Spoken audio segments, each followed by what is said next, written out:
Ուզում եմ փառք տալ Տիրոջը, որ այսօր այստեղ ենք։ Օրը իր ծանրությունն ունի, ինչպես Սուրբ Գիրքն է ասում, բայց օրվա ծանրությունից եկել ենք այստեղ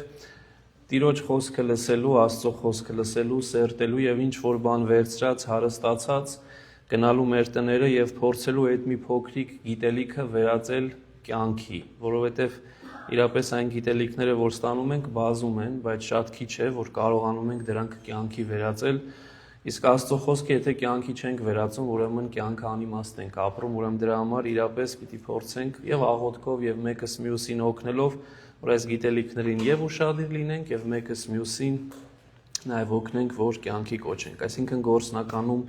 ապրենք։ Ինչպես ամեն անգամ անում ենք, հասել ենք այստեղ արդեն երկրորդ գլխի կեսերին, ավելի կոնկրետ 2:14-ից 36 համարները, տեքստը մի քիչ երկար է լինելու, բայց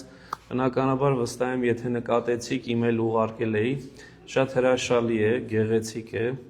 եւ հիմա պիտի փորձեմ նախորդը հիշեցնել, թե ինչ խոսեցինք միասնաբար, ինչ սերտեցինք իրար հետ, որ դրանից հետո խոսենք այսօրվա նյութը։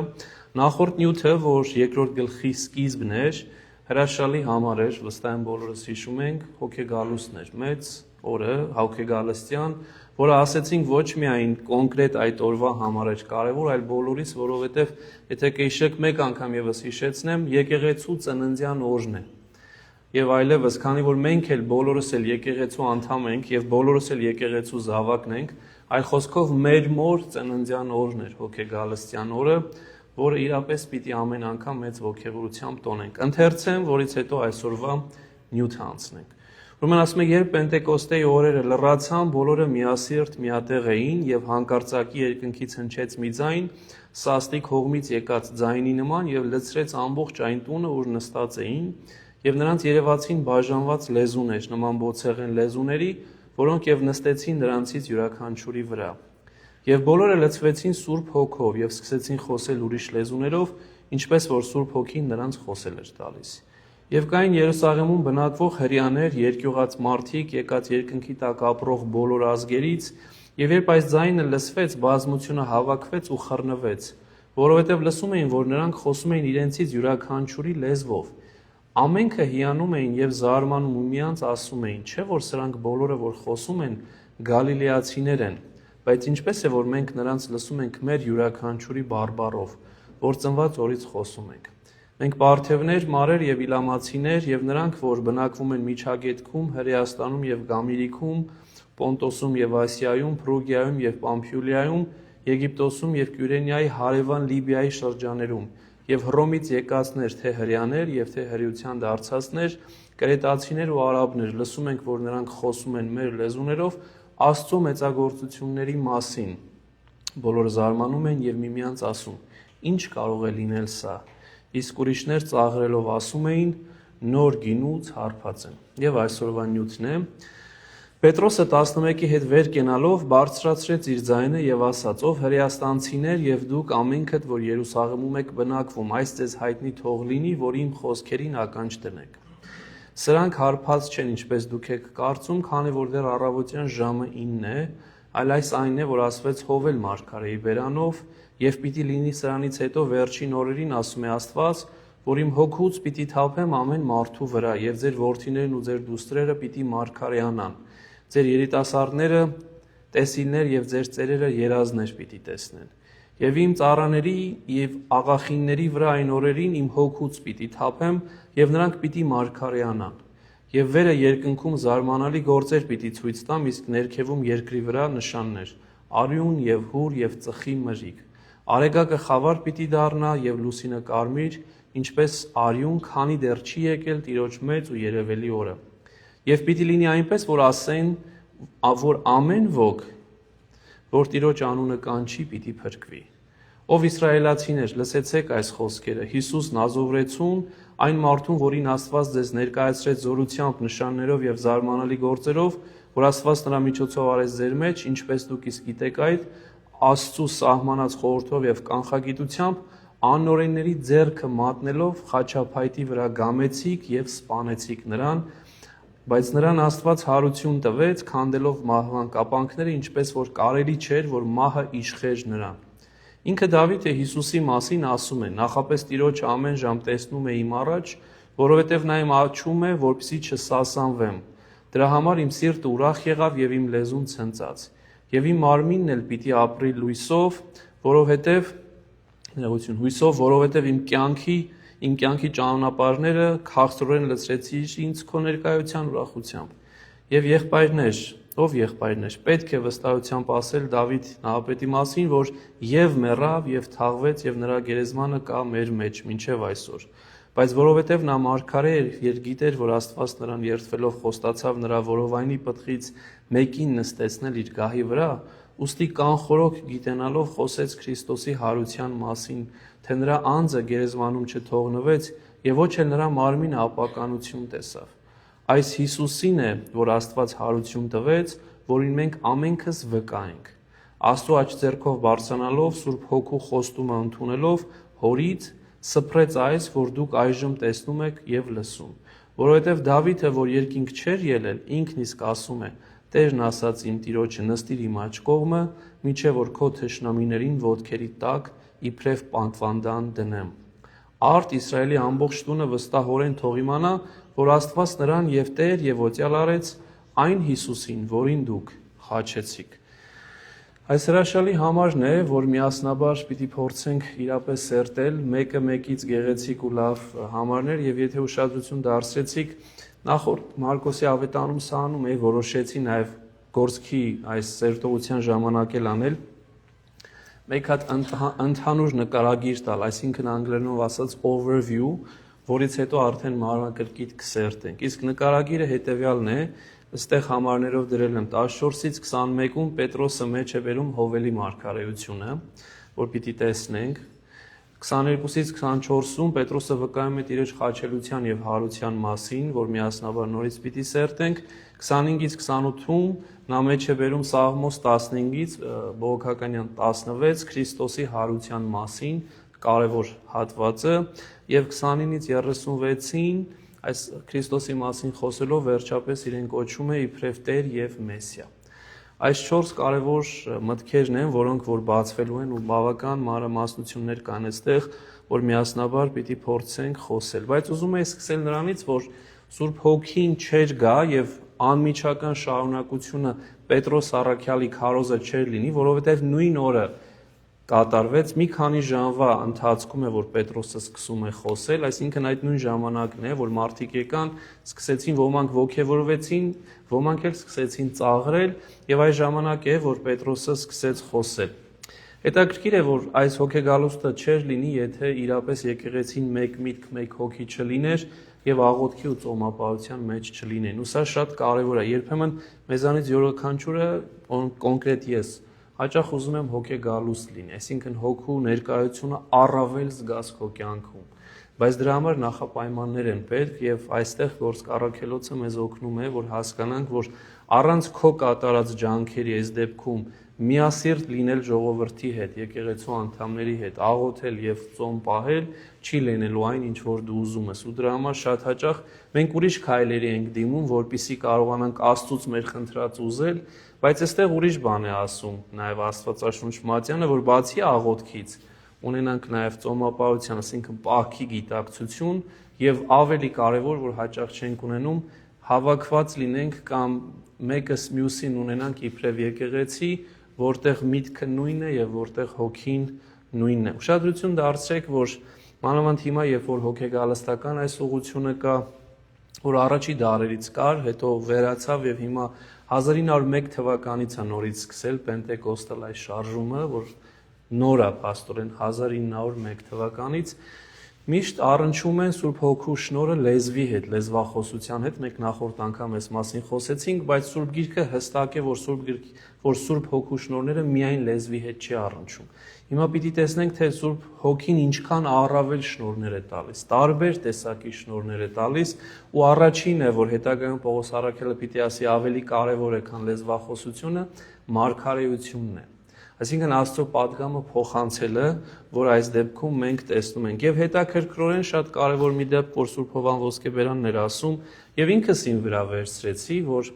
ընդամենը 50 քանի օր առաջ նույն Պետրոս առաքյալը, նույն Պետրոս Սիմոնը երբ որ գնաց, որ Քրիստոսի դատավարությանը մասնակցի ու վախեցած ընդամենը ասում է քահանայապետի կին աղախինը, ծառան, երբ որ մոտեցավ ու ասեց դու էլ իր հետ էիր, զարհուրեց, վախեցավ, 3 անգամ մերժեց, 3 անգամ ուրացավ Քրիստոսին եւ հետո գնաց ու դառնալի լաց եղավ, այս մասին հետաքրքրորեն մենք նաեւ Մարկոսի ավետարանը սերտելիս խոսում ենք այս տարվա փետրվար ամսին։ Եվ հիմա փաստորեն ընդամենը 50 քանի օր հետո այս նույն Պետրոսը, որ պարզ սպասավորուհուց վախեցավ, ամբողջ մի ժողովրդի դեմ է դուրս գալիս եւ խոսում է Քրիստոսի մասին, բայց հետաքրքրորեն հիմա պիտի տեսնեք, շատ նուրբ է սկսում խոսել, սկզբից հին կտակարանն է մեջ բերելու ու հետո տանելու է ամբողջ խոսքը դեպի Քրիստոսին։ Եվ այստեղ Սուրբ Հովհան Ոսկեբերյանն ասում է, կատարվեց այն, ինչ որ Սուրբ Գիրքն ասում էր, կավե անոթները, մարդը, որ հաճախ կավե անոթ է, այսինքն փխրուն ու թույլ, դառնում է ոսկե անոթ, ազնիվ ու արժեքավոր, երբ Սուրբ Հոգին է գալիս իր վրա եւ ամբողջությամբ վերափոխում է։ Եվ սա ոչ թե ժամանակ պետք է կա, որ Պետրոսը փոխվեր, այլ հոգեգալուստից անմիջապես հետո արդեն տեսնում ենք Պետրոսին փոխված, մեկը, որ պատրաստ է վկայել Քրիստոսի համար եւ մեկը, որ պատրաստ է նաեւ մահանալ Քրիստոսի համար։ Եվ սկսենք ուրեմն առաջի այս նախադասությունից, ինչ որ մեզ Ղուկաս ավետարանիչն է ասում, վստահ եմ հիշում ենք, որ Գործք առաքելոցը գրողը Ղուկաս ավետարանիչն է, Ղուկասի ավետարանը ինքը գրեց, որից հետո արդեն Գործքը գրեց եւ ամենասկզբում նախաբանի մեջ մի քանի շաբաթ առաջ ես նաեւ ասացի, որ թերևս Գործքի այս դեպքերը առիթ հանդիսացան, որ գրեր ավետարան, ինչու, որովհետև այս ժամանակ ինքը ներկա էր, ինքը ապրեց։ Պիտի տեսնենք, որ Պողոսի հետ նաև ճամփորդում էր։ Եվ այս ամենը, երբ որ որոշեց գրի առնել, անդրադարձավ, որ բնականաբար սկզբից պիտի սկսի, եւ դրա համար է, որ Թեոփիլոսին ասաց, որ ես ամեն ինչ ուսումնասիրեցի, լսեցի եւ դրա համար ճիշտ գրի առա ու քեզ եմ փոխանցում։ Կանք հիմա այս տեքստին, ասում է Պետրոսը 11-ի հետ վեր կենալով բարձրացրեց իր ձայնը եւ ասաց. Պատահական չի, որ Ղուկաս ավետարանիչը ճիշտ է առանձնացնում է կարծես Պետրոսին, որ Պետրոսը, բայց միանգամից շեշտում է, որ 11-ի հետ միասին։ Ցույց տալով, որ ինքը առանձին ու ամենակարևոր մեկը չի, ինչպես որ օրինակ հիմա Հռոմի եկեղեցին է սրա մասին խոսում, իրեն կոչելով Պետրոսի աթոռ։ Այլ ինքը ընդամենը խոսնակն էր, անգլերենով էս բառը ասում ենք speaker of the house, չէ, խոսնակն էր առաքյալների։ Այլ խոսքով նորից այստեղ ցույց է տրվում, որ բոլոր այս 12 ովքեր որ կային, մեկ միտք էին, եւ եթե Պետրոսն էր խոսում, որովհետեւ Պետրոսը խոսքից լավ էր, քաջ էր, մյուսներն էլ իր հետ էին եւ մյուսներն էլ Պետրոսի նման այնտեղ էին, որպեսզի վկային Քրիստոսի հարության մասին։ Եվ հետաքրքիր է, հենց այստեղ միանգամից առաքյալը կամ ավետարանիչը Ղուկասը մեզ օգնում է, որ հասկանանք, որ ասում է պարզ խոսք չէր սա, ձայնը բարձրացրեց եւ ասաց։ Այսինքն այս ձայնը բարձրացնելու մեջ մենք տեսնում ենք Պետրոսի հեղինակավոր խոսքը։ Ընդհանրապես նման դեպքերում հաճախ տեսնում ենք, որ խոսողները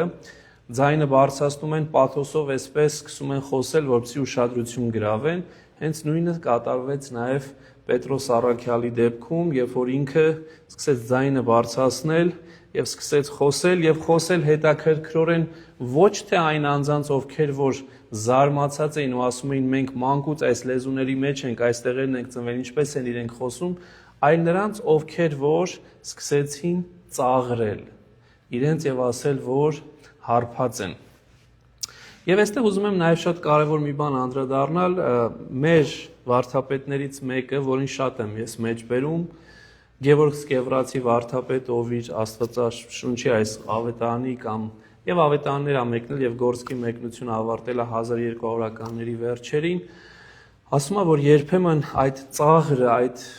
վատ բանն առիթ տալիս քրիստոնյային ոտքի կանգնել ու քայլ կատարել։ Ասում է, եթե այս ծաղրու ծանակը չլիներ, միգուցե եւ Պետրոս առաքյալը այսքան խիզախությամբ ու այսքան նույնիսկ նեղվածությամբ դուրս չգար ու չասեր, որ ինչ եք խոսում, այս մարդիկ հարբած չեն, սա մեկ այլ բան է։ Եվ այդտեղ նաեւ ասում է, մարդու կյանքում էլ հաճախ այդպես է, դժբախտությունը կամ վիրավորանքը կամ վատ բանը հաճախ առիթ է դառնում, որ մարդը քայլ կատարի, որը իրեն տանելու է դեպի Աստված, կամ դուրս է հանելու այն ճահիճից ու այն վախերից, որ ինքը տարիներով կուտակած ուներ։ Եվ ես իմ կյանքում կարող եմ վկայել, որ կյանքից կարևորագույն քայլերը, որ կատարվել են, հենց այդ առիթն ա եղել։ Օրինակ մեքենայի արկած կամ ինչ-որ մի բան, որ առիթ ա տալիս քեզ, որ մեկ անգամ եւս վերարժևորես քո կյանքը ու անդրադառնաս, թե ուր ես եւ ուր ես ուզում գնալ։ Եվ այս դեպքում ասում է այս ծաղրը այդ լավ առիթն էր, որ առաքյալներն ու մանավանդ Պետրոս առաքյալը ոտքի կանգնեին ու միասնաբար ասեին այն, ինչ որ պիտի ասեին։ Իրենք վկայելու են Քրիստոսի հարության մասին։ Բայց այս վկայությունն էլ, ինչպես որ ասացի, հերթականությամբ է կատարվում, եւ այստեղ տեսեք ինչ է ասում առաքյալը Պետրոսը։ Սա Սուրբ Հոգին ստացած առաքյալն է, որ առաջի իսկ խոսքերով այսպես ասում. ով հրեաստանցիներ եւ դուք ամենքդ, որ Երուսաղեմում եք բնակվում, այս ձեզ հայտնի թող լինի եւ իմ խոսքերին ականջ դրեք, սրանք հարբած չեն, ինչպես դուք եք կարծում, քանի որ դեռ առավոտյան ժամը 9 է։ Հետաքրքիր է չի ասում հրեաներ, այլ հրեաստանցիներ, որովհետև այնտեղ մենակ հրեաներ չէին, որ կային, այլ տարբեր ազգերից, ինչպես մենք տեսանք, մարդիկ կային, եւ սա նաեւ շատ կարեւոր է եւ պատահական չէր, մենք նախորդ անգամ խոսեցինք, որ Աստված որոշեց հոգե գալուստի օրը իր հոգին ուղարկել, որովհետև այդ օրը շատ շատերը ներկային ու այդ օրը մարդիկ դարձան ակամայից վկաներ, որ պիտի վերցնեին այդ վկայությունը ու տանեին իրենց երկրները եւ վկային այն հրաշքի մասին, ինչին որ իրենք ականատես եղան կամ լսեցին։ Ուրեմն դրա համար ոչ թե հրեաներ, այլ հրեաստանցիներ եւ դուք ամենքդ, որ Երուսաղեմում եք բնակվում։ Այստեղ էլ Գևորգ Սկևրացի վարդապետը գեղեցիկ մի միտք է ասում, կարծեմ նաեւ Սուրբ Հովան Ոսկեբերանից ազդված, որ պատահական չի, որ ինքը Երուսաղեմի անունն է տալիս, որովհետև հիշեք, առաքյալները հիմնականում Գալիլեայից են, ավելի գյուղական վայրերից են, իսկ Երուսաղեմը մայրաքաղաքն էր։ Հիմա էլ այդպես է, եւ մեր երկրում եւ այստեղ, երբ որ մայրաքաղաքի բնակիչները տարբեր են նայում գյուղի բնակիչներին եւ հակառակը, եւ այստեղ նաեւ պատահական չի, որ ասում է Ոսկեբերան մեծ Սուրբը, որ Երուսաղեմացիներին առանձնացրեց, ցույց տալու համար իրենց նաեւ այդ գոռոզ վիճակը, իբրև մայրաքաղաքի բնակիչ լինելու վիճակը եւ միևնույն ժամանակ հասկացնելու, որ դա ձեզ սխալ ուղղության է տարել, սխալ եք հասկացել։ Հաճախ մարդիկ իրենց սխալը նաեւ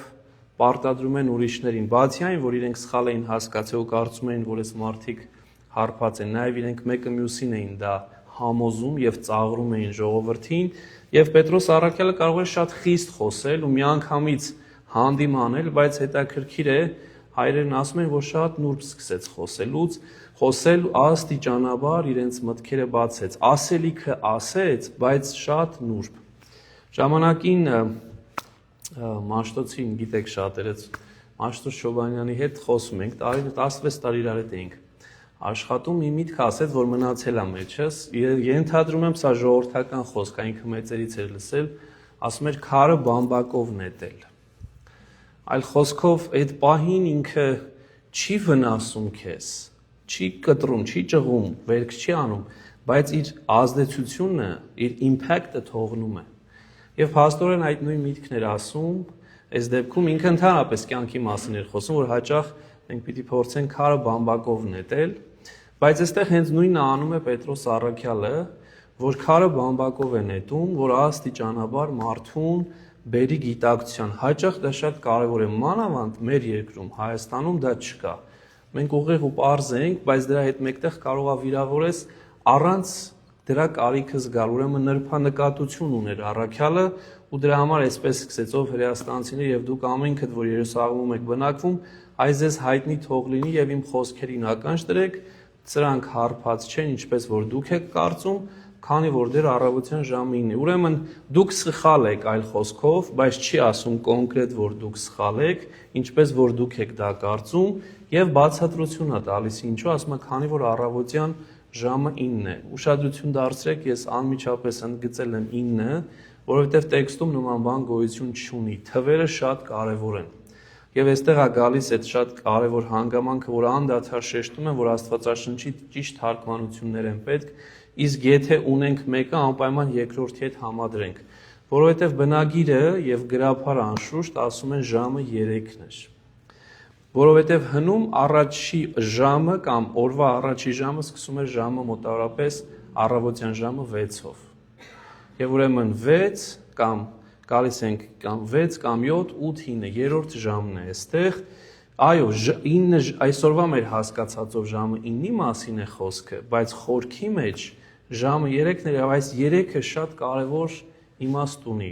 Ու պատահական չի, հայրերն ասում են, որ ժամը 3-ին Սուրբ Հոգին եկավ, այսինքն առավոտյան 9-ին իջավ, որովհետև այդ նույն ժամին համաձայն Մարկոսի ավետարանի, որ մենք սերտեցինք միասնաբեր 15-րդ գլխում, ասում է այդ նույն ժամին Քրիստոսին խաչեցին։ Եվ դրա համար է, որ Աստված, լինելով երրորդություն Հայր, Որդի եւ Սուրբ Հոգի, Որդուն խաչեցին ժամը 3-ին, Սուրբ Հոգին իջնում է նույն ժամը 3-ին, այսինքն փոխարինում է կատարվում։ Եվ դրա համար պատահական չի, որ հենց այս ժամանակ էլ մենք տեսնում ենք, որ Աստծո ամբողջական բացահայտումը, Հոր, Որդու եւ Սուրբ Հոգու, այլ խոսքով ամենասուրբ երրորդությունը բացահայտվեց ամբողջությամբ մարդկանց առաջ։ Եթե Սուրբ Մկրտության ժամանակ Հովհաննեսը տեսավ երրորդությունը, եթե այլակերպության լեռան վրա 3 առաքյալները տեսան երրորդությունը, այս դեպքում արդեն շատ-շատերը ամբողջ մի ժողովուրդ է տեսնում երրորդությունը եւ դա կատարվեց այն նույն ժամին, որ իրենք խաչեցին Քրիստոսին։ Եվ հետաքրքիր է նաեւ այստեղ այս հանգամանքը, որ ինքը հստակ հիմա շեշտելու է մի շատ կարևոր միտք, որ ոչ թե սա մարդկային թուլություն ու թերություն է, որ դուք տեսնում եք, այլ ինչ որ հիմա դուք տեսնում եք Աստծո ողորմությունն է։ Ու գիտեք ինչու է սա շատ կարևոր, որովհետև մենք մարդկայնորեն հաճախ ինչ ենք անում, եթե ոչ ամեն ինչ մեր մարդկայինին ենք վերագրում, լավ կամ վատ։ Նորից լավն է ես եմ արել, վատն է ուրիշն է արել։ Բայց մոռանում ենք, որ կա աստվածայինի գործոն, Աստծո գործոնը այստեղ։ Ու Պետրոսը հիշեցնում է այս ժողովրդին, ներկա ժողովրդին, 120 միայն իրենք էին չհաշված ժողովուրդը, որ դիմացն էր, որ այստեղ Աստծո գործոն կա։ Ու դա մեր կյանքում էլ շատ կարևոր է, որ անդրադառնանք, որ ամեն ինչի մեջ մենակ մարդուն պետք չի տեսնել, այլ նաև Աստծո գործոնը տեսնել, այս դեպքում Աստծո ողորմությունը տեսնել, որովհետև Աստված մեծ ողորմություն էր կատարել, այլ խոսքով ինքը ասում է արեց այն, ինչ որ ինքը դարեր առաջ ասել էր, որ պիտի անի Հովել մարգարեի բերանով, եւ հիմա հենց դա է անում։ Եվ շարունակում էր այլ այս այն է, որ ասվեց Հովել մարգարեի բերանով։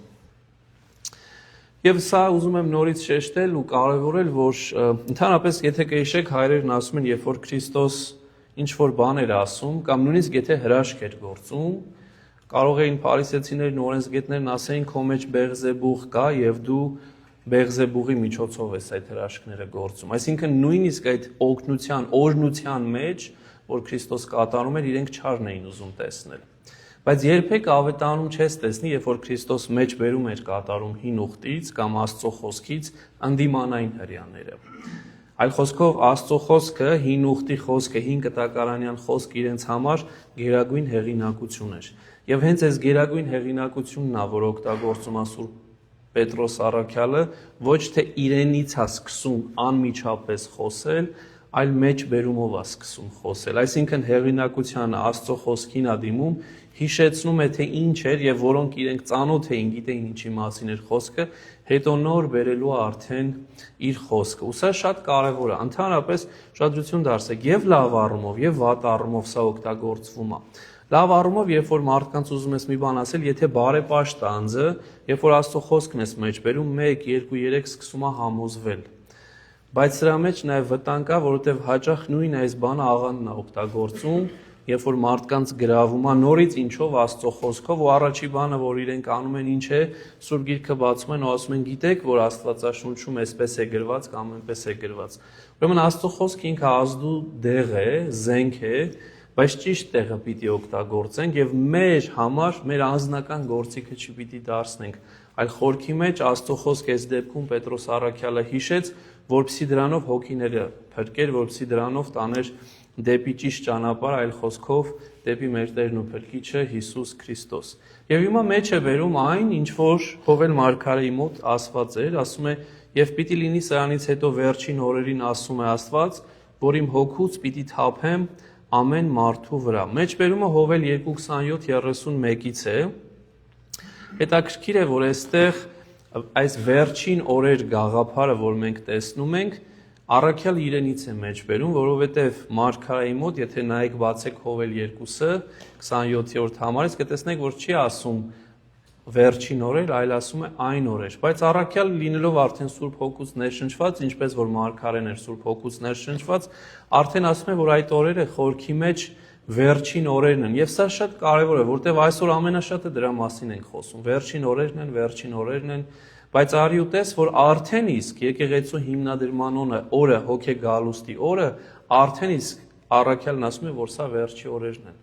Այլ խոսքով այդ վերջի օրերը կարող են տևել հազարավոր տարիներ, այնպես որ զանք մեր ձեռքում չեն, բայց մեր նպատակը հետևյալն են, որ Տիրոջ օրը միշտ տեսնենք մեր առջև եւ գնանք դեպի Տիրոջ օրվան, այսինքն երկնքի արքայության ճանապարհով ընթանանք։ Եվ այստեղ հետաքրքիր է նաև Սուրբ Հովհան Ոսկեբերանը, որից հետո նաև Թեոփիլակտը 11-րդ, 12-րդ դարերի բուլղարացի մեկնիչն ասում է, որ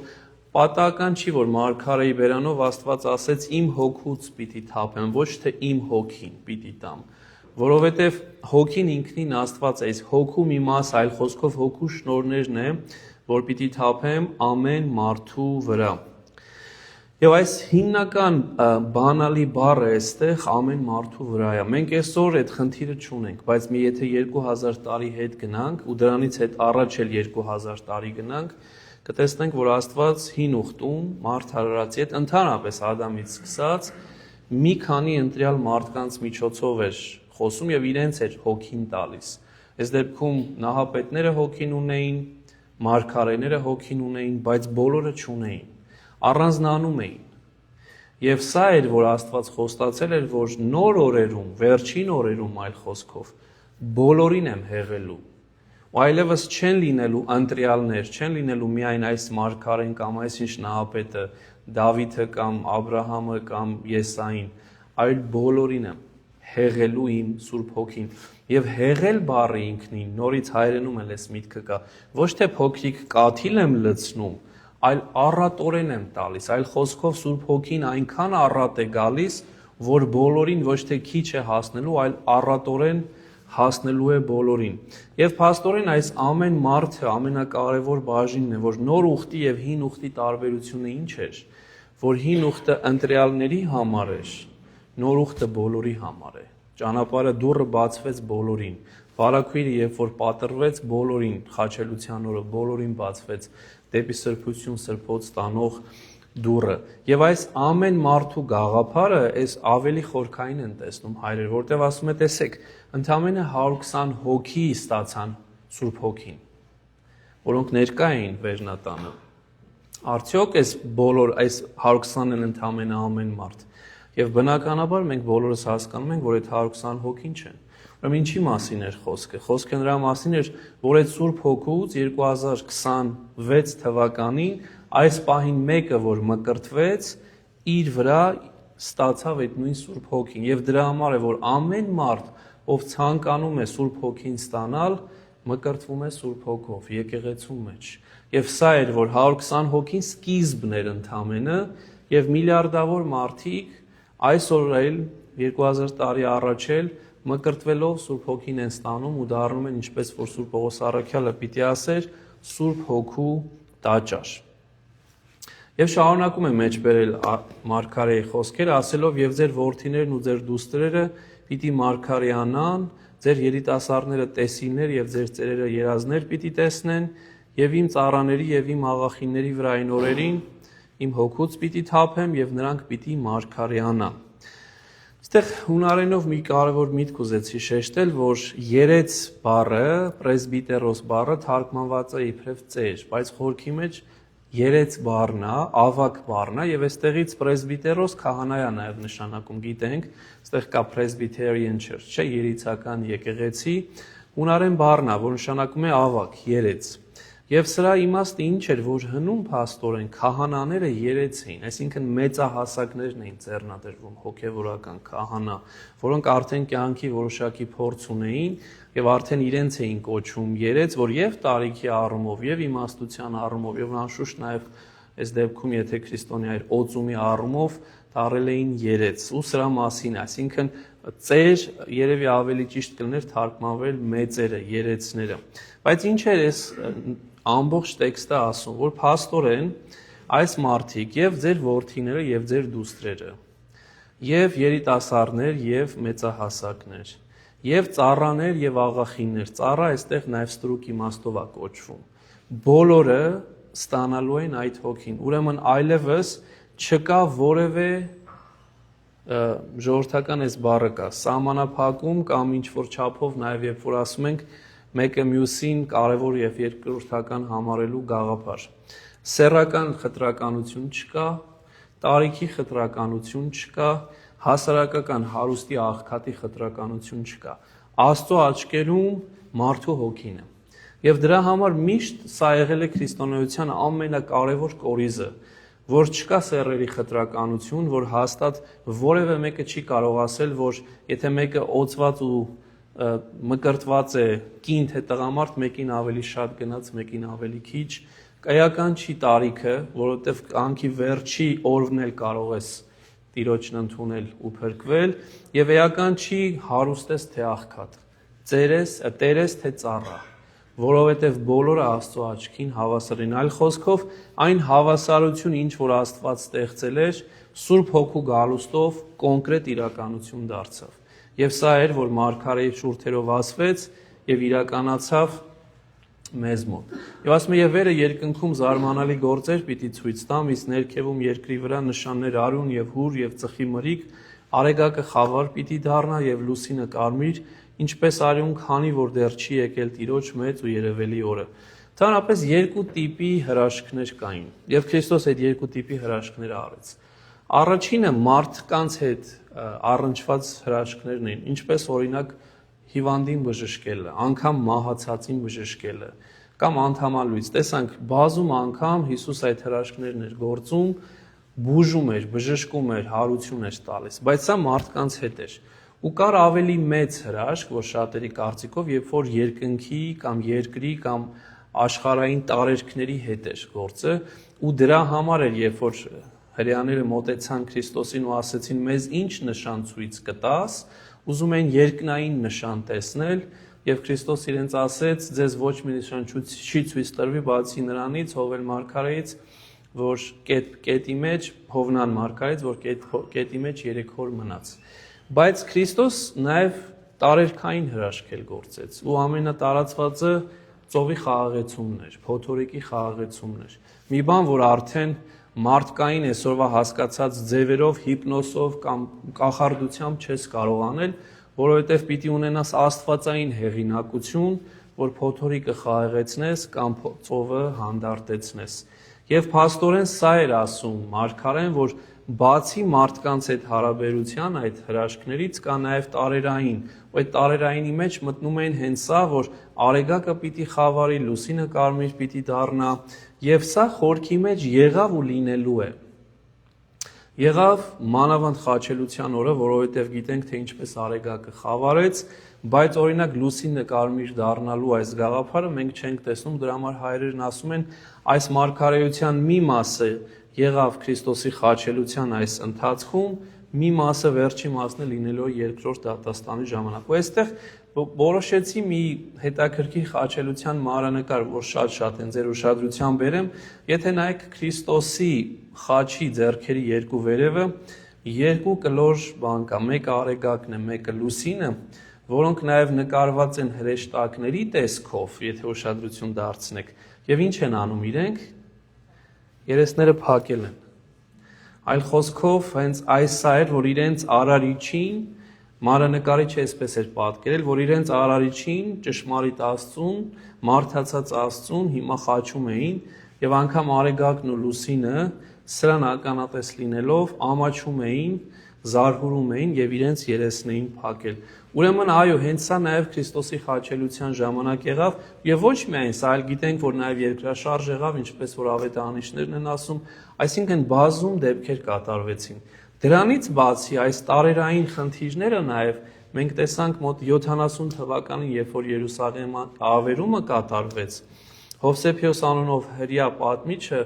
վկայում է, որ բազում աղետներ նաև տարերային աղետներ կատարվեցին այս ընթացքում։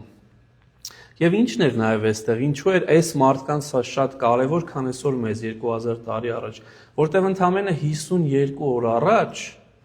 երբ որ Քրիստոսին խաչում էին, մարդկանցից շատերը այդ արևի խավարմանը ներկա էին, իրենք տեսան դա, իրենք ապրեցին դա։ Եվ փաստորեն իրենց համար դա կարևոր հիշեցում էր։ Իսկ 52 օրը ոչինչ այսօրվա մեր ընկալմամբ, 2 ամիս ու դեռ 2 ամիս էլ չի տևում։ Այսինքն այս մարդկանց մեկ անգամ եւս հիշեցնել ու ասել, որ ինչ որ կատարվեց, ձեր աչքերով տեսակ, ահա թե ինչու կատարվեց, շատ ավելի մեծ ազդեցություն պիտի թողներ։ Ու ինձ թվում է նաև սա պատճառներից մեկն է, բնականաբար ոչ ամենակարևորը, բայց պատճառներից մեկն է, որ Պետրոսի այս հրաշալի ճառից հետո 3000 հոգի դարձի է գալիս։ Եվ մենք հաջորդ անգամ Աստծո կամոք մյուս 5 շաբթի օրը այս մասին կխոսենք, որովհետև իրենք այս ամբողջ խնդիրների մեջ են եղել ու տեսան ու ապրեցին ու երբ որ արդեն բացատրող եղավ, թե ինչ է կատարվում, արդեն ընկալեցին։ Ու այստեղ ուզում եմ նաև այս միտքը ասել, որ նախորդ 5 շաբթի ուզում ասել, որ երբ որ մարդիկ սխալ ընկալում ունեն շատ բաների, ինչպես որ հայրերն են ասում, ճիշտ բացատրող է պետք։ Եվ երբ որ ճիշտ ուսուցիչ կա ու սկսի ճիշտ բացատրել, համոզիչ բացատրել, մարդիկ սկսեն ընկալել։ Երբեմն միայն մարդկանց ենք մեղադրում, որ այս մարդիկ տգետ են, չեն հասկանում, սխալ են ընկալում կյանքը։ Միգուցե եւ այդպես է, բայց ինչու է այդպես, դա այդ հարցը չենք տալիս, որովհետեւ միգուցե իրենց չենք բացատրել, որովհետեւ իրենք ճիշտ միգուցե ուսուցիչ չեն ունեցել, որովհետեւ միգուցե դու իբրև ուսուցիչ թերացել ես այդ մարդուն ճիշտը բացատրելու։ Հենց այս նույն պարագան կատարվեց առաքյալների կյանքում։ Իրենք չասեցին, դուք տգետ եք, դուք ամենավատ մարդիկ եք, դուք Քրիստոսին խաչեցիք ու վերջ։ Այս սկսեց բացատրել, թե ինչ կատարվեց, եւ դրա հետևանքով հազարներ դարձի եկան։ Մեր իրականության մեջ էլ, երբ որ տեսնում ենք մարդկանց, ովքեր որ հավատքից հեռու են, ովքեր նյութապաշտությամբ են ապրում, անառակությամբ են ապրում, խղճացածությամբ են ու ամեն ձևի կյանքով են ապրում, առաջի քայլը միանգամից վատաբանելն ու մեղադրելն ու դատապարտելն է։ Բայց իբրև քրիստոնյա պիտի անդրադառնանք, որ միգուցե այս մարդկանց առիթ չի տրվել Քրիստոսին ճանաչելու, կամ պատշաճ անձը չի եղել ու միգուցե Աստված ուզում է, որ ես լինեմ այդ անձը, որ այդ մարդու հետ խոսեմ, Աստված իմ միջոցով իրեն պատգամը փոխանցի ու միգուցե այդ մարդը կամ այդ մարդիկ դարձի գան։ Ահա սա էր, որ կատարվում էր նաև հենց հոգեգալուստի օրը։ Եվ շարունակում է մեջբերում է, ասում է, եւ պիտի լինի այնպես, որ ամեն ոք, ով Տիրոջ անունը կանչի, պիտի փրկվի, տանում է դեպի փրկության ճանապարհ։ Այս տեքստը գեղեցիկ տեքստ է, բայց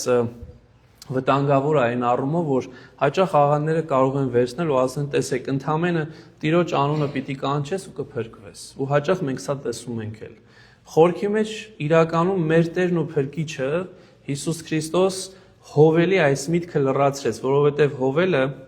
շատ ավելի առաջ էր ապրել, քան Քրիստոս։ Եվ Հովելն եւ Քրիստոս ինչ ասեց, եւ մենք սա տեսանք Մատթեոս 7-ի մեջ, երբ որ ասաց. Ես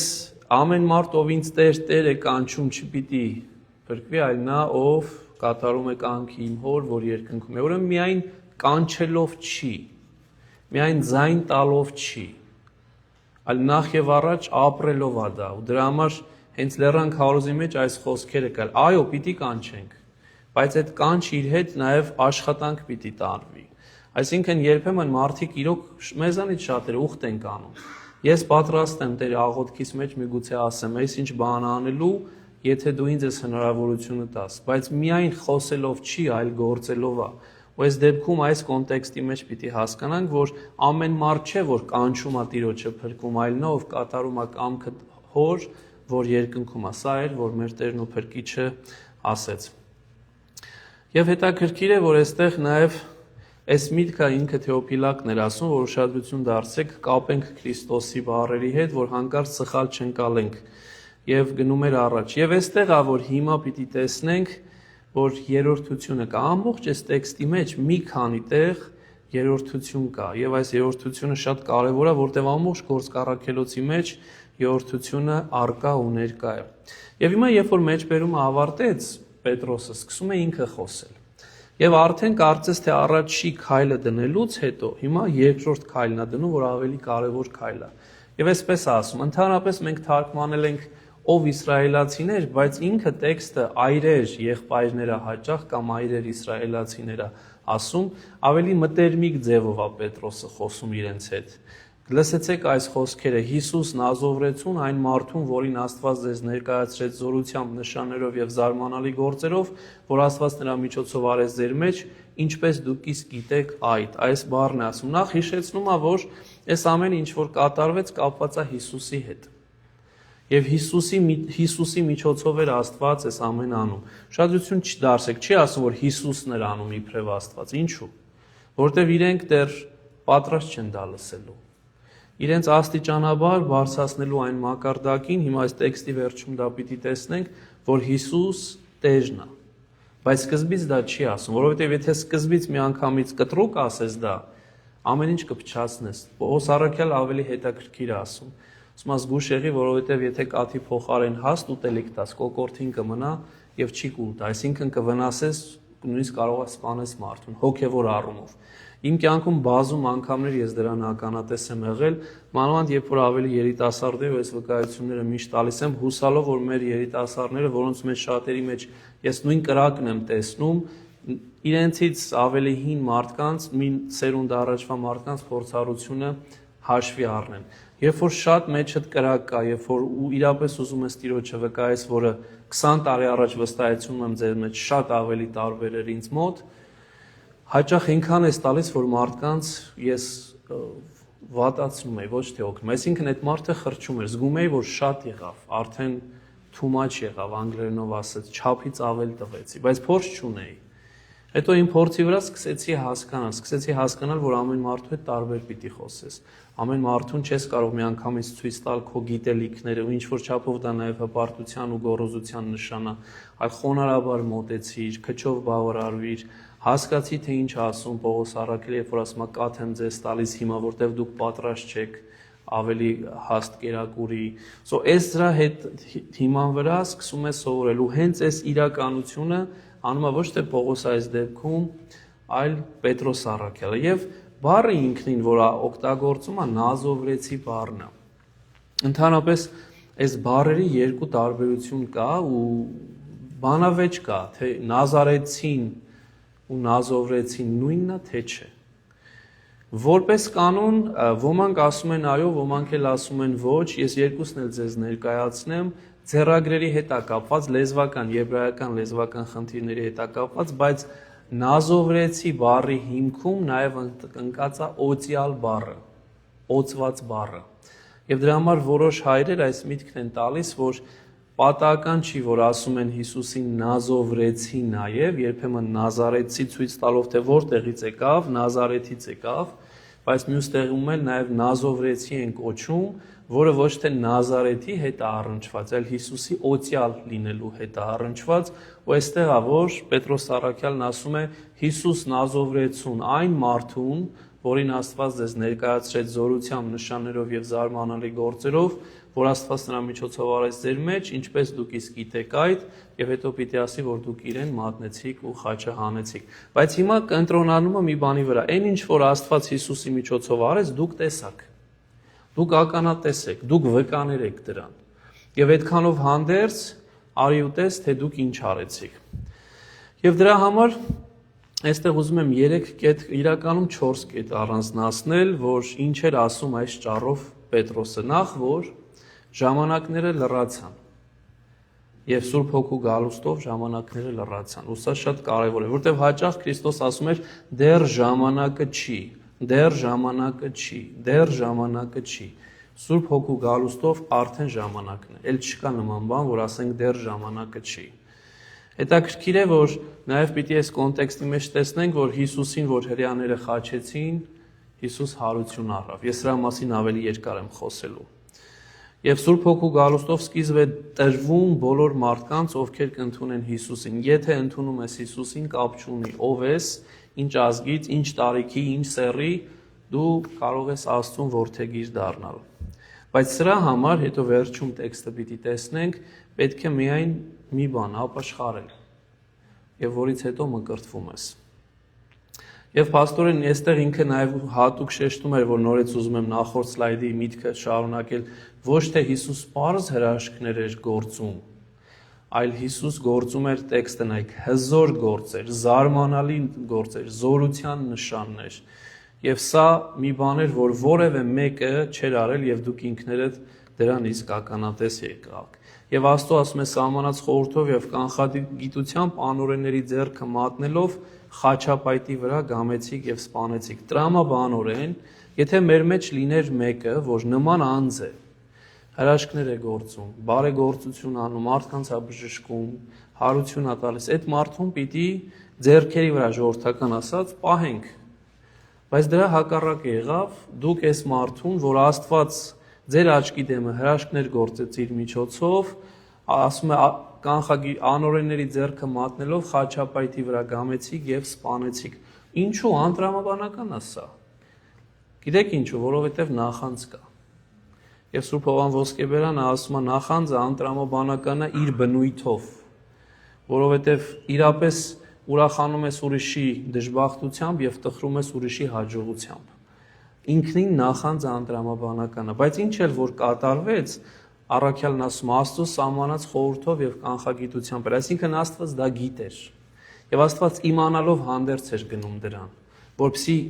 ցույց տա, որ ես գիտեի, որ դուք ինձ խաչելու եք, բայց ես հենց դրա համար եմ իսկ եկել աշխարհ, ինչպես որ ինքը ասեց, որպեսզի անեմ այն, ինչ որ պետք էր։ Եվ այստեղ ուզում եմ այստեղ շատ կարևորել մի միտք, որ ասում է դուք գամեցիք խաչապայտի վրա ու սպանեցիք, բայց խորքի մեջ հրեաներից ոչ մեկը ոչ գամեց խաչապայտին, ոչ էլ սպանեց Հիսուսին։ Բայց ինչի է առաքյալ ասում, որ դուք արեցիք։ Եվ այստեղ շատ կարևոր հանգամանք կա։ Այո, իրենք միգուցե ֆիզիկապես հրեաներից որևէ մեկը չգամեց Քրիստոսին խաչին, ոչ էլ սպանեց դրանով, բայց հիշում եք, թե Մատթեոս 27-ում ինչ էին ասում, խաչը հանիր դրան, խաչը հանիր դրան։ Այսինքն իրենք ցանկանում էին, իրենք պահանջում էին։ Ու սա նաև ինձ է դաս, որ երբեմն այո, մենք մեզ կարող է ինչ-որ չափով փորձենք արդարացնել ու ասել մենք որևէ մեկին ինչ-որ ֆիզիկապես մի վնաս չենք հասցրել, միգուցե։ Բայց եթե ցանկացել ենք, եթե խոսել ենք, եթե քարոզել ենք, եթե կամա կամ ակամա դրան ենք դրթել մեկ ուրիշին, Աստվածաշունչը ասում է դու ես արել։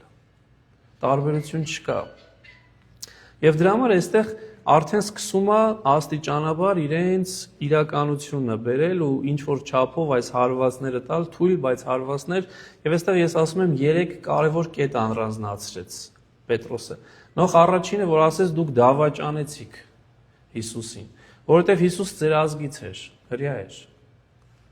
Եվ դուք մատնեցիք հռոմեացիների, հեթանոսների, անաստվածների ձեռքը, դուք դավաճանեցիք, դրա համար բառ օգտագործեց, անօրենների ձեռքը մատնեցիք։ Դուք գիտեիք, որ հռոմեացիներն անօրեն են, այսինքն Աստծուն չեն ճանաչում, բայց դուք անօրենների ձեռքը մատնեցիք, այսինքն դավաճանեցիք Տիրոջը։ Դա մեկ։ Երկրորդը, դուք նրան խաչապայտի վրա գամեցիք։ Մեզ համար թերևս դա կլինի մահվան միայն գործիք, բայց խաչապայտը միայն մահվան գործիք չէր, ամենամեծ անպատվության միջոցն էր։ Ամենամեծ անպատվությունը խաչապայտի վրա գամելն էր, ու դրա համար ես նախորդ անգամ էլ ասեցի Մարկոսի, հիմա էլ եմ ուզում հիշեցնել, նույնիսկ եթե Հռոմի քաղաքացին ամենաանշնորհքն ու անպետքն էր, կատարել էր անչափ վատ գործեր, իրեն թույլ չէին տալիս խաչի վրա բարձրացնել, որովհետև ասում էին Հռոմի քաղաքացին այդպես չի կարա անպատվի խաչի վրա, ինչ էլ անի, խաչի վրա իրեն չեք կարող պատժել։ Ուրիշ ձև կարող եք մահապատժի ենթարկել, բայց խաչի վրա երբեք։ Այսինքն խաչապայտի վրա հանելը ամենամեծ անպատվությունն էր մարդուն։ Եվ փաստորեն դուք գիտենալով դա ամենամեծ անպատվությունը արեցիք Քրիստոսին։ Եվ երրորդը, որ փաստորեն ինքը բառացի ասեց, սպանեցիք նրան եւ սպանեցիք տանջելով, ոչ թե պարզ սպանեցիք, այլ տառապանքի ենթարկեցիք եւ տանջելով սպանեցիք։ Եվ սրա համար դուք պատասխան եք տալու։ Սա է ասում Պետրոսը։ Բայց չնայած դուք սա արեցիք, շարունակությունը տեսեք։ Նրան Աստված հարություն տվեց, քանդելով մահվան կապանքները, քանի որ կարելի չէր, որ մահը իշխեր նրան։ Այլ խոսքով ասում եմ, մարդիկ խաչեցին, բայց Աստված հարություն տվեց։ Սա մեր կյանքի մեջ էլ շատ կա, որովհետև երբեմն մարդկանց մեջ մտնելով ճակերտավոր խաչվում ես, ամենատարական բանն ասեմ, բամբասանք, անդադար բամբասանք, բայց Աստված հարություն է տալիս, Աստված ուժ է տալիս, Աստված ոտքի է կանգնեցնում քեզ։ Եվ այս մահվան պարագան շատ կարևոր է, որովհետև Կողոսացիս 1:18-ում արդեն Պողոս առաքյալն ասում է Քրիստոս անդրանիկների մահացածների անդրանիկն, այսինքն առաջինն է։ Եվ անտրամաբանական է փաստորեն Հիսուս ոնց կարա մահացածների առաջինը լինի, եթե հազարավորներ, միլիոնավորներ Հիսուսից առաջ մահացել են։ Բայց արի ուտես Պողոս առաքյալն ասում է, որ ինքը մահացածներից անդրանիկն է, ինչու,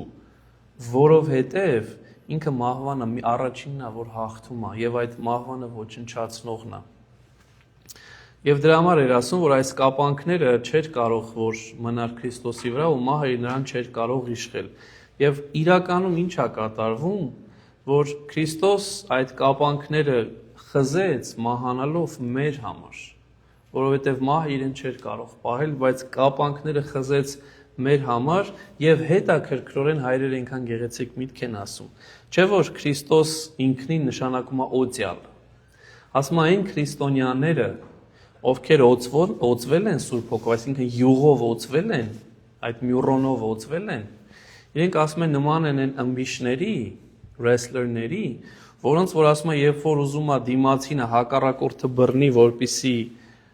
պարտության մատնի, չի կարողանում, որտեվ ձեռքերը սահում են այդ յուղի պատճառով։ Ասում է նույնը չարի ու քրիստոնյայի կռիվն է։ Չարը անդադար ուզում է քրիստոնյային բռնի, բայց քանի որ քրիստոնյան օծված է Սուրբ Հոգով, Սուրբ յուղով, Քրիստոսի յուղով,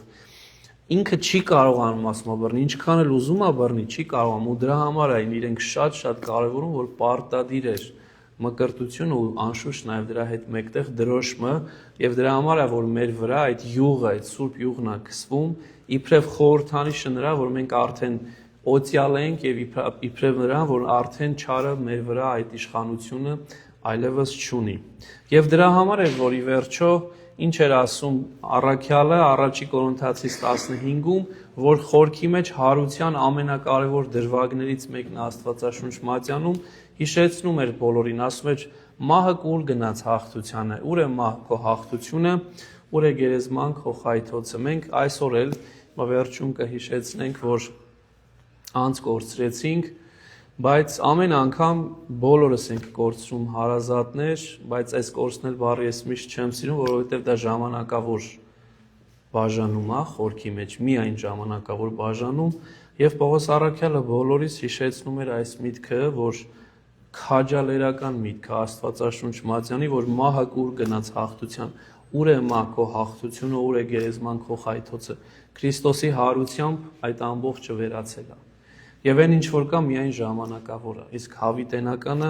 ինքն է եւ ինքը հաղթողն է։ Եվ այստեղ մեզ մնում է, որ մենք հավատքի այդ իրական գիտակցությունը ունենանք, որ հավատանք, որ իմ սիրելին, իմ հարազատը չի մահացել, ինքը ննջել է եւ ինքը պիտի վերականգնի, ու դրա գրավականը Քրիստոս ինքն է տալիս։ Ուշադրություն դարձրեք, 6 կետ եմ հիմա մեջ բերում,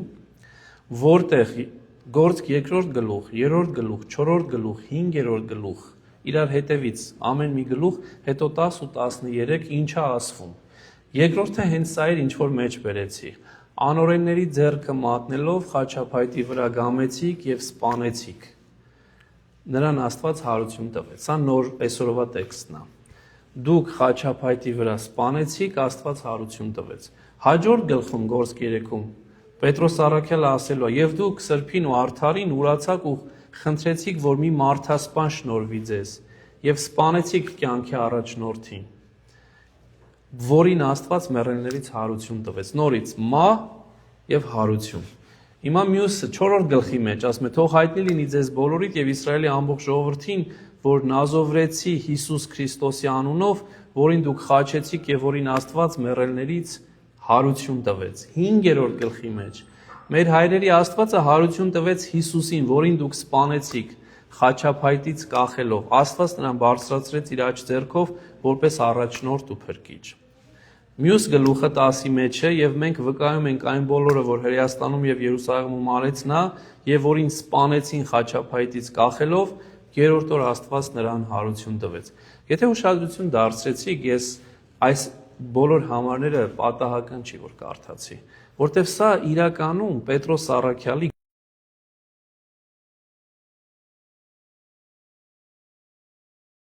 որ Քրիստոսին միգուցե դուք սպանեցիք, բայց Քրիստոս հարություն առել։ Այլ խոսքով միգուցե մենք կմահանանք, բայց մենք հարություն ենք առնելու։ Եվ փաստորեն խաչի ու հարության երկու կարևորագույն մտքերն է, որ առաքյալը ասում է, ու դրա համար պատահական չի, այսօր ճանապարհին, որ գալիս էի, շարական էի լսում, հենց այս միտքը չէ Սուրբ Աստվածի, ամենատարածվածները այս երկուսն են, Սուրբ Աստված, Սուրբ եւ հզոր, Սուրբ եւ անմահ, որ խաչեցար վասն մեր, ողորմյա մեզ, որ մեզ համար խաչվեցիր, ողորմիր մեզ, կամ որ հարյարի մեռելոց, ողորմյա մեզ, որ հարություն առար մեռելներից, ողորմիր մեզ։ Փաստորեն այս երկու կարևորագույն պատգամները եկեղեցու ամենաառաջի պատգամներն են։ Եվ միջև որս 2000 տարի հետո մենք հենց նույն պատգամներն ենք ասում։ Եվ պատահական չի, որ Պետրոս Առաքյալը լինելով առաջի քարոզիչը կարելի է ասել եկեղեցու 5 անգամ այս միտքը կրկնում է տարբեր բառերով։ Մեկտեղ էլ Պողոս Առաքյալն է ասում Գործք 13-ի մեջ, ասելով մահվան արժանի ոչ մի հանցակ չգտնվելով Պիղատրոսին խնդրեցին սպանել նրան, եւ երբ կատարեցին այն ամենն, ինչ նրա մասին գրված էր, խաչափայտից իջեցնելով նրան գերեզման դրեցին, բայց Աստված մեռելներից նրան հարություն տվեց։ Ուրեմն ամբողջ եկեղեցու միտք բանին պատգամը, հիմնական պատգամը Քրիստոսի խաչելությունն ու մանավանդ հարությունն է։ Ու դրա համար եթե կհիշեք, ով կհիշի, երբ որ Մատաթիային իբրև 12-րդ առաքյալ ուզում էին ընտրել, կամ որևէ մեկին այդ ժամանակ չգիտեին ով էր լինելու։ Ինչն էր նախապայմանը, որ մեզ հետ է եղել սկզբից մինչև վերջ եւ որ Քրիստոսի հարության վկան պիտի լինի։ Փաստորեն ամբողջ նպատակը դա է եւ մեզանից յուրաքանչյուրը նույնն է ասում։ Արդյոք մենք փորձում ենք Քրիստոսի հետ լինել սկզբից մինչև վերջ եւ արդյոք մենք վկանենք Քրիստոսի հարության։ Սա է ամբողջ եկեղեցու պատգամը։ Եվ հիմա գալիս է մի տեղ, որ Հիսուսին ուզում է համեմատի հրյաների ամենամեծի հետ, ամենամեծ արքայի հետ, որ Դավիթն է։ Մինչև հիմա էլ իրենք Դավիթի աստղն են, չէ, իբրև կարևոր իրենց սիմվոլ ընդունում, եւ տեսեք ինչպես է Պետրոս Առաքյալը Դավիթով տանում դեպի Հիսուս։ Ասում է ինքը Դավիթը Հիսուսի մասին ասում է, նախապես Տիրոջը ամեն ժամ տեսնում է իմ առաջ, որովհետև նա իմ աչում է, որպեսզի չսասանվեմ։ Դրա համար իմ սիրտը ուրախ եղավ եւ իմ լեզուն ցնծաց եւ իմ մարմինն էլ պիտի ապրի հույսով, որովհետեւ իմ անձը գերեզմանում չես թողնելու եւ ոչ էլ թույլ ես տալու, որ քո սրբի մարմինը ապականվի։ Ինձ ցույց տվեցիր կյանքի ճանապարհները, քաղցրորեն լցրեցիր ինձ քո ներկայության ուրախությամբ։ Սա 109-րդ Սաղմոսն է, Բողոքականյան 110-րդ Սաղմոսը։ Հետաքրքիր մի շատ կարևոր բան կա։ Գիտեմ, որ միշտ նոր մարդիկ ունեն եւ միգուցե դժվար լինի, բայց ուզում եմ հիշեցնել։ Աստվածաշնչի երկու բնագիր կա, երկու տեքստ կա։ Մեկը հունական տեքստն է, մեկը եբրայական հրյաների։ Խոսքը ոչ թե հին ու նոր կտակարանի մասին, երկուսն էլ հին կտակարանի մասին է։ Դրա համար երբ որ բողոքականների Աստվածաշունչն ենք վերցնում ու հայ առաքելական եկեղեցիների Աստվածաշունչը, տեսնում ենք, որ հին կտակարանի մեջ տարբերություններ կան։ Գրքերի քանակի մեջ էլ կա տարբերություն եւ տեքստերի մեջ էլ կա տարբերություն։ Եվ բողոքականները մանավանդ Մարտին Լյութերից հետո ասացին, որ հրյաների տեքստը ավելի ճիշտ է։ Մեծագույն ապացույցը նրա, որ եկեղեցին ընտրել է ոչ թե հրեական, որ կոչվում է մասորեթական, մազորեթիկ տեքստ, այլ 70-ից հունականը, որ կոչվում է Սեպտուագինտա, հետևյալն է, որ Քրիստոսի առաքյալները, օրինակ Պետրոս առաքյալը հիմա մեջաբերում Սաղմոսը, կամ մեջ բերեց Հովելի մարգարեությունը, արդյոք հրեական մասորեթիկից օգտվեց, թե հունական 70-ից։ Հունական 70-ից։ Եթե առաքյալները, որ 5 կտականի մեջբերումների ճնշող մեծամասնությունը մոտ 80%-ը, եթե հունական բնագրից են մեջբերում, ինձ համար իբրև քրիստոնյա դա մեծագույն ապացույցն է, որ եկեղեցու, առաջի եկեղեցու բնագիրը եղել է 70-ից այն, ինչ որ հայ առաքելական եկեղեցին այսօր պահում, պահում են հույները, պահում են ռուսները, պահում են կաթոլիկները, ամեն մեկը իր թարգմանությամբ, իմ կարծիքով մերը լավագույնն է այս դեպքում, բայց ինչ է լինի պարագան, պահում են այդ իրական հինը, որ եկեղեցին սկզբից դա է բերել, որից հետո արդեն 1500-ականներից հետո բողոքականները գնացին հրեական տեքստի վրա, մասորեթիկ տեքստի վրա, եւ մի բան հետաքրքիր բան կատարվեց, այնքան սկսեցին տպել, որ ավելի շատ տպվեց, քան մնացած բոլոր եկեղեցիները իրար հետ։ Ու այսօր մեր տներում ավելի շատ այդ տեքստն է հաճախ լինում, քան թե առաքելական տեքստը։ Գալով նյութին։ Այստեղ ուզում եմ բերել, ինչու առաքյալը Սաղմոսը մեջ բերեց։ Հետաքրքիր է, ամեն ինչի մեջից Պետրոս առաքյալը մեկ հատ մեջ բերեց Հովելից, հիմա էլ Սաղմոս 109-ն է մեջ բերում, անշուշտ ոչ ամբողջությամբ, որովհետև Դավիթի հետ կապը տանում էր դեպի Քրիստոս ու այս Սաղմոսը խորքի մեջ հարության Սաղմոս է կարծես։ Ու շատ տրամաբանական մի հարց է հիմա ինքը տալու, թե արդյոք երբ որ Սաղմոսը Դավիթը գրում էր, իր մասին էր գրում, թե չէ։ Որտեվ ասում է դու ինձ չես թողնելու, որ ես մնամ գերեզմանի մեջ, ես տեսա քեզ, ես ցնծացի, բայց հիմա այստեղ ինքը բերելու է այդ գաղափարը, որ ախր չէ որ Դավիթը գերեզմանի մեջ է մնացել։ Բայց եթե ինքը ասում էր ինձ ցույլ չես տալ, որ ես գերեզմանի մեջ մնամ, բայց ինքը գերեզմանի մեջ է, ում մասին էր այդ դեպքում խոսքը։ Բայց միջև դրան անդրադառնալը, երբ որ ես այս Սաղմոսը նորից ընթերցում եմ, այս դեպքում նոր կտակարանի տեքստով գործքի մեջ, այս Սաղմոսը ինքնին 109 կամ բողոքականյան 110 կոչվում է նաև քրիստոնյայի Սաղմոս կամ սրբերի Սաղմոս, որովհետև իրական քրիստոնյայի ամբողջ հոգու կարծես թե Սաղմոսը լինի։ Ուզում եմ մի պահ իմ հոգու ոնց որ Սաղմոսը լինի ու տեսնենք արդյոք մերն էլ էս կլինի, որ ասում էր նախապես Տիրոջը ամեն ժամ տեսնում էի իմ առաջ, որովհետև նա իմ աչում է, որպեսզի չսասանվեմ։ Դրա համար իմ սիրտը ուրախ եղավ եւ իմ լեզուն ցնծաց, եւ իմ մարմինն էլ պիտի ապրի հույսով, որովհետև իմ անձը գերեզմանում չես թողնելու եւ ոչ էլ թույլ ես տալու, որ քո սրբի մարմինը ապականվի։ Ինձ ցույց տվեցիր կյանքի ճանապարհները, քաղցրորեն լցրեցիր ինձ քո ներկայության ուրախությամբ։ Իրապես էս ինչ որ Դավիթը ասում էր, այսօր ես դրա ամենաշատ կարիքն ունեմ, երբ որ Աստծո ներկայությունն ես վայելում եւ ի վերջո Աստծո ներկայության մեջ դու քեզ ամենաապահովն ես գնում։ Ասում է եւ դրա համար տեսեք հիմա ինչպես է Պետրոսը բերում դեպի իրականություն։ Ասում ով եղբայրն էր, պետք է վստահությամբ ասել Դավիթ Նահապետի մասին, որ եւ մեռավ եւ թաղվեց ու նրա գերեզմանը կա մեր մեջ մինչեւ այսօր։ Ուրեմն ինչ է ասում, տրամաբանություն։ Եթե կարծում եք, որ Դավիթը իր մասին էր ասում, ինքը համ մեռավ, համ թաղվեց, բայց ամենակարևորը մենք փաստ ունենք, իր գերեզմանը մինչեւ այսօր մեր մեջ է։ Իսկ Նահապետ բառն էլ հետաքրքիր է, դրա համար հունարենը գրեցի, պատրիարխ բառն է։ Պատրիարք բառն է։ Երբ հիմա մենք ունենք պատրիարք, չէ, Երուսաղեմի պատրիարք, Կոստանդնուպոլսի պատրիարք, խորքի մեջ պատրիարքը հունարեն բառ է, որ նշանակում է հայերենով Նահապետ։ Եվ իրականում հենց սա է, որ ուզում եմ ասեմ, տեսեք ինչքան հաճախ լինի պրեսբիտերոս, լինի պատրիարխ, այս բառերը ընկալվել են ու դարել են հոգևորականի նաև տիտղոսներ։ Եվ որտեղ է Դավիթի գերեզմանը։ Նրանք ովքեր Երուսաղեմում են եղել, վստահ եմ գիտեն, որ Սիոն լեռան վրա է, մեր մասի շատ մոտ է, ես ինքս չեմ եղել, բայց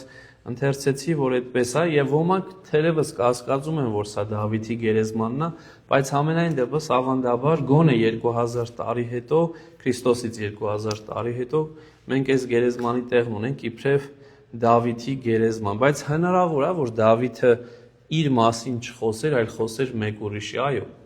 Որովհետև ուշադրություն դարձեք, երբ որ Գործք 8-ի մեջ Փիլիպոսը մոտեցավ ներքինուն եթով բացի,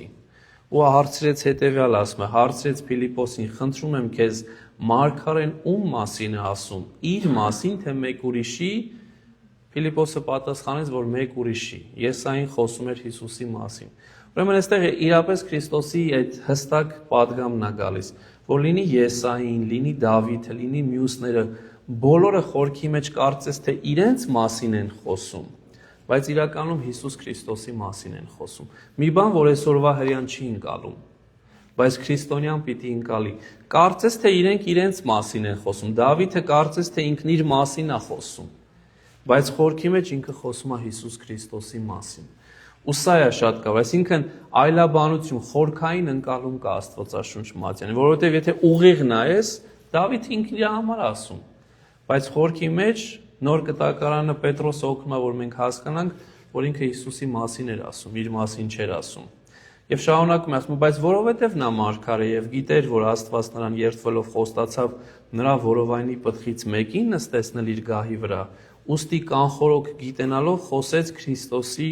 հարության մասին։ Հետաքրքիր է, որ այստեղ ուզում է ասի Պետրոս առաքյալը, որ Դավիթը վստահ էր, որ Աստված քանի որ ոչ թե ինչ որ բան էր ասել, այլ երդվել էր, ինքը այդ երդումը կատարելու է։ Ու այստեղ հասկանում էր, որ փաստորեն ասում է, որ Դավիթը ոչ թե իր մասին է, այլ իր որովայնի պտղից մեկի մասին է։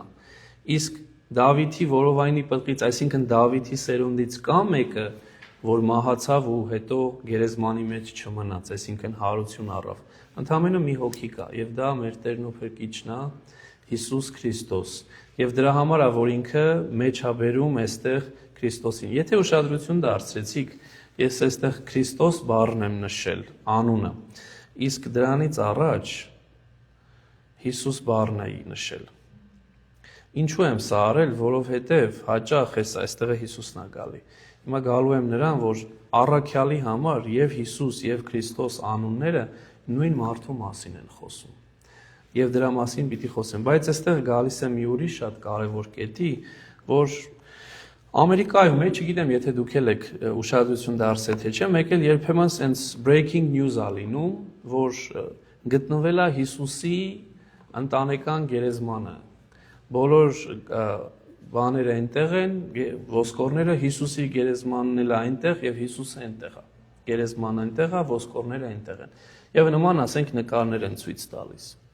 Եվ շատ քրիստոնյաներ ասում են, որ դա նորմալ է, իմ հավատքին դա չի խանգարում։ Եվ նույնիսկ հավատում են, ասում են, ու ինչ լավ է։ Բայց խորքի մեջ սա ամենավտանգավոր բանն է, որովհետև քրիստոնեության հիմքում ընկած է մի բան, որ Հիսուսին գերեզմանի մեջ մի փնտրեք, ինչպես որ ասում էր հրեշտակը կանանց, իրան գերեզմանի մեջ մի փնտրեք, ինքը հարություն է առել։ Բայց ինչ է անում թշնամին։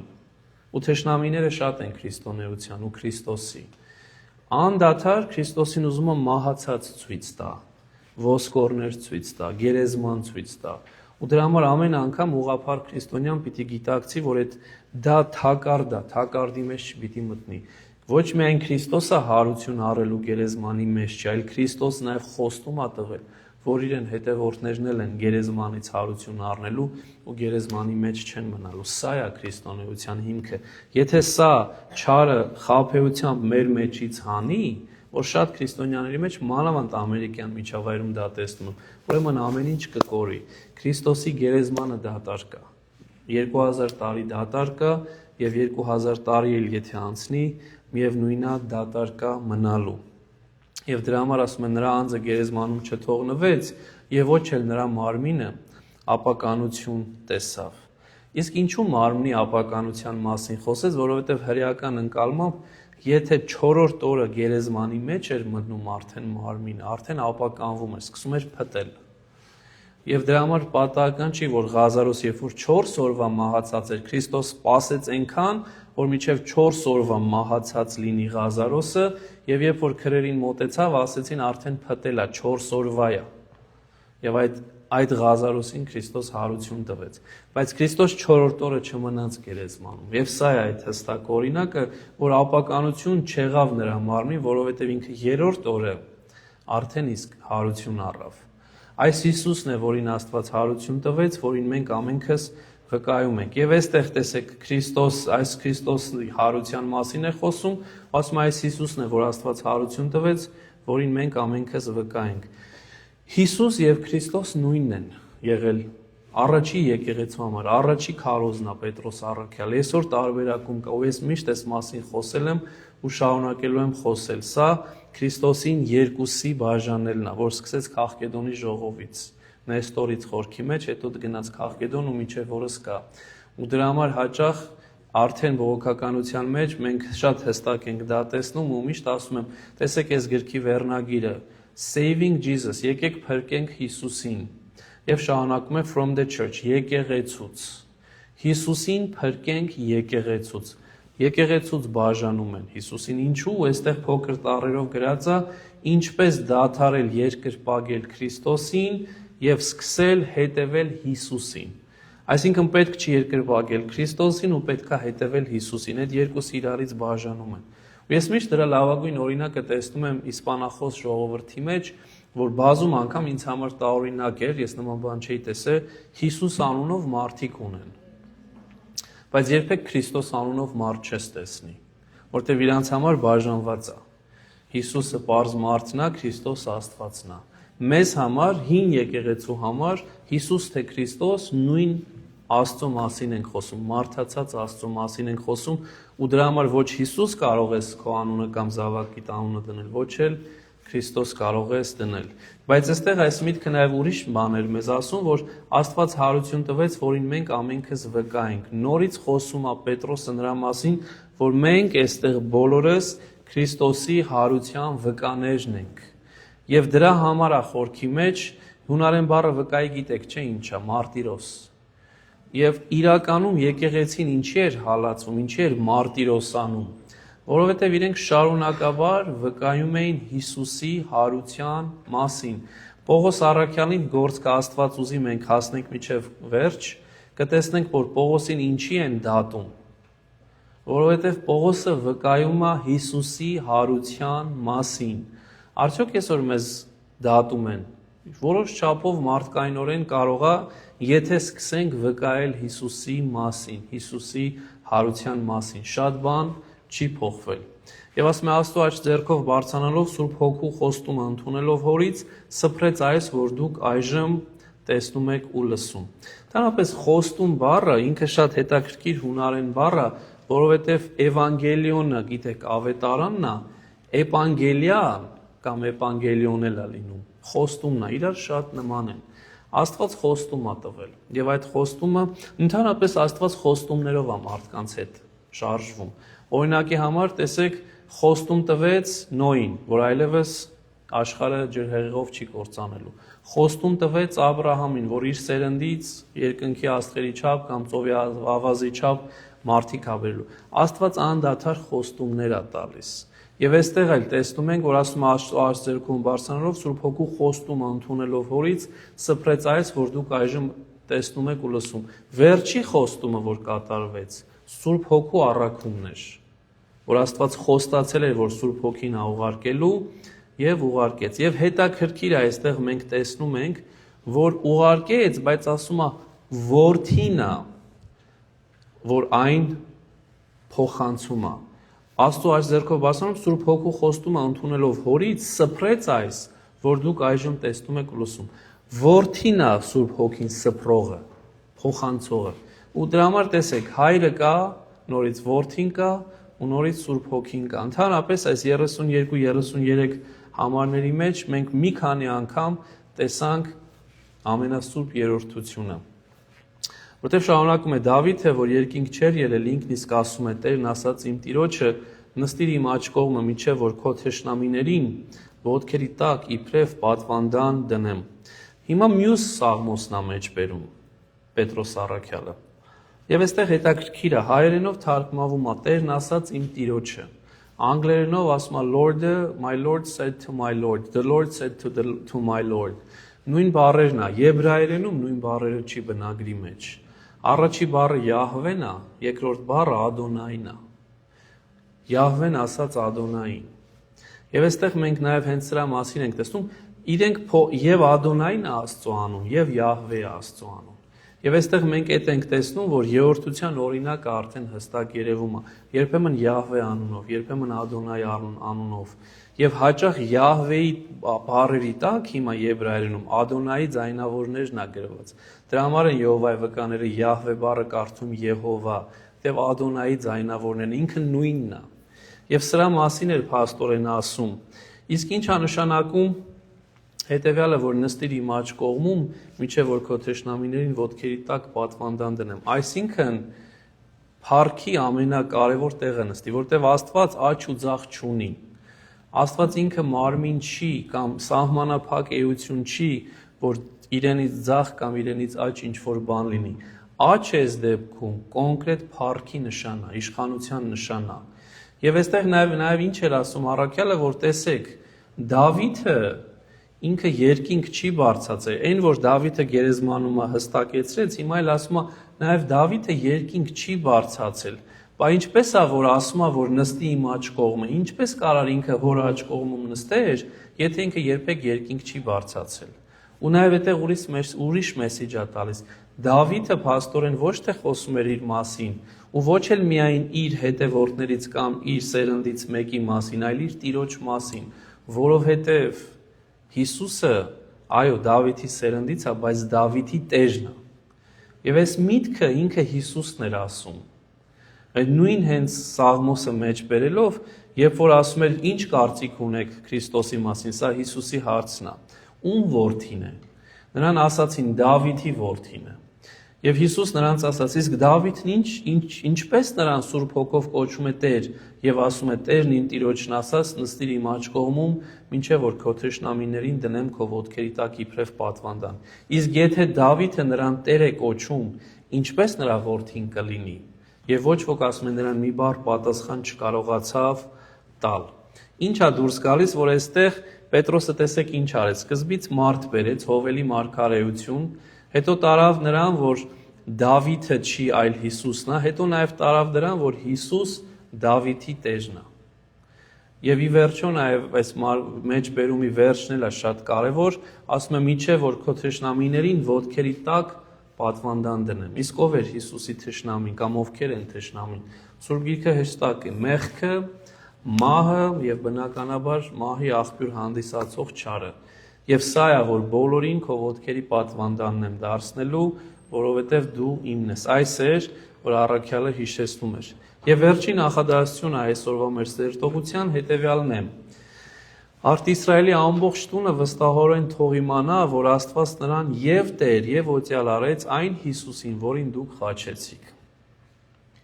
Հետաքրքիր է, որ այս միտքը, որ Հիսուս օծյալն է, այսինքն Հիսուս Քրիստոսն է, այն միտքն էր, որ Հիսուս ասաց, հարց տվեց Պետրոսին ու Պետրոս պատասխանեց։ Հիշում եք, երբ որ Մատթեոս 16-ի մեջ այդ կարևորագույն հարցը տվեց Հիսուս ու ասաց մարդիկ ինչ են ասում, ով եմ ես, եւ հետո նաեւ շրջվեց, երբ որ ասեցին մարգարեն եւ այլն, ասեց դուք ինչ եք ասում, ով եմ ես, եւ Պետրոսը պատասխանեց եւ ասեց դու ես Քրիստոսը, ճշմարիտ Աստծո որդին։ Քրիստոս Մեսիա բառն է, օծյալ բառն է։ Եվ այդ նույն բացահայտումը, որ հետո նույն Քրիստոս ասեց երանելի ես Սիմոն Պետրոսի, որովհետեւ այդ միտքը ոչ թե քեզնից եկավ, այլ Հայրս քեզ տվեց, հիմա ինքն է ասում ժողովրդին։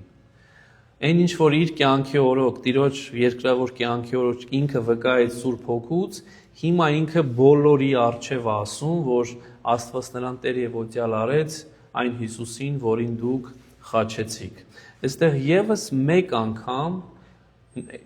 ասում է, որ դուք եք սպանել։ Եթե առաջի մտքում ասես դուք նրան սպանեցիք խաչի վրա, հիմա նորից ասում է, որ դուք նրան խաչեցիք։ Եվ այստեղ նաև այդ միտքը կա, եթե Հիսուս Տերն է, իսկ Տեր նշանակում է Կիրիոս, որ Աստծո անունն է, ապա ինչ է, եթե իմ Տերն է նախ եւ առաջ, ես պիտի նրան ապավինեմ եւ ամենից առաջ ու ամենից կարեւոր դարձնեմ։ Եվ այստեղ է հարցը գալիս, Պետրոս առաքյալը ճիշտ է հազարավոր մարդկանց տվեց այս հարցադրումը կամ այս պատգամը փոխանցեց, ու նույնը նաև ինձ է տալիս ու մեզանից յուրաքանչյուրին է այստեղ, թե արդյոք Հիսուս մեր Տերն է։ Եվ եթե մեր Տերն է, արդյոք ես իրան նախընտրում եմ բոլորից առավել։ Եվ եթե այո, ուրեմն իրապես իր հետևորդն եմ, իսկ եթե դեռ չեմ հասել այդտեղ, ուրեմն տեղ ունեմ հասնելու, որովհետև ինքը պիտի լինի Տերը իմ կյանքի եւ փրկիչը իմ կյանքի։ Այստեղ նաև մի շատ հետաքրքիր միտք էր Ոսկեբերանը ասում, Ոսկեբերանի մեկնություններից հետո միշտ ճառ կա, այսինքն կյանքի բարոյախրատական միտք կա, որ հրաշք են։ Այս միտքն էր բերում կապելով այս կոնտեքստի հետ ու ասում էր Աստված մարդուն արքայություն է խոստանում, իսկ մարդս նրան անարգում է։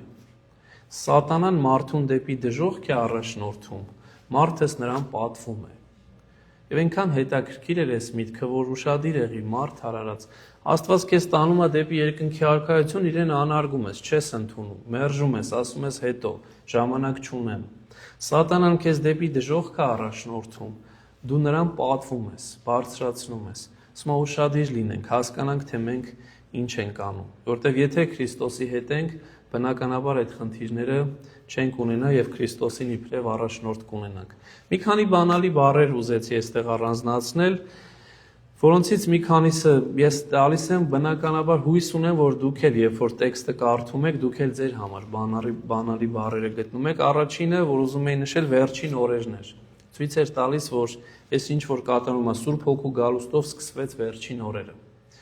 Եվ նաև շատ կարևորեց, որ Աստված ասաց իմ հոգուց եմ ուղարկում, այլ խոսքով Սուրբ Հոգին Աստծո հոգին է։ Այլ հոգիներ չեն, այլ հոգիներ էլ կան։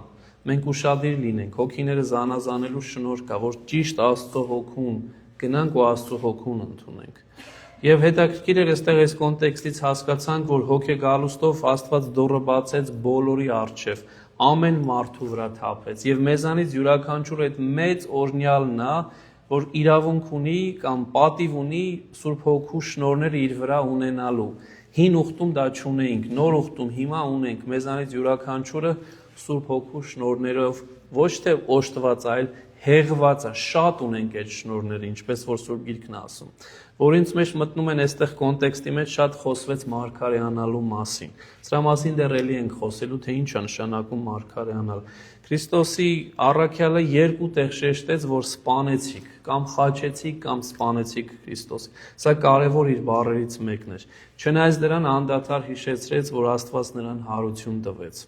Եվ կարևոր նաև բառակապակցություն էր մարմինը չափականվեց։ Քրիստոսի մարմինը սկզբից մինչև վերջ, կուսական ծնունդ էր եւ մինչև գերեզմանի մեջ էլ նույնիսկ եթե դրվեց, միևնույնն է չափականվեց, միևնույնն է մեղք չտեսավ, ապականություն չտեսավ։ Եվ ի վերջո Քրիստոս ինքը տերն է, որ նշանակում է Աստված ինքնին նաև, եւ Քրիստոս ինքը օծյալ Մեսիան է, որ նաև նշանակում է փրկիչ։ Եվ վերջում այս փոքրիկ հոգևոր վերլուծումը տամ, որ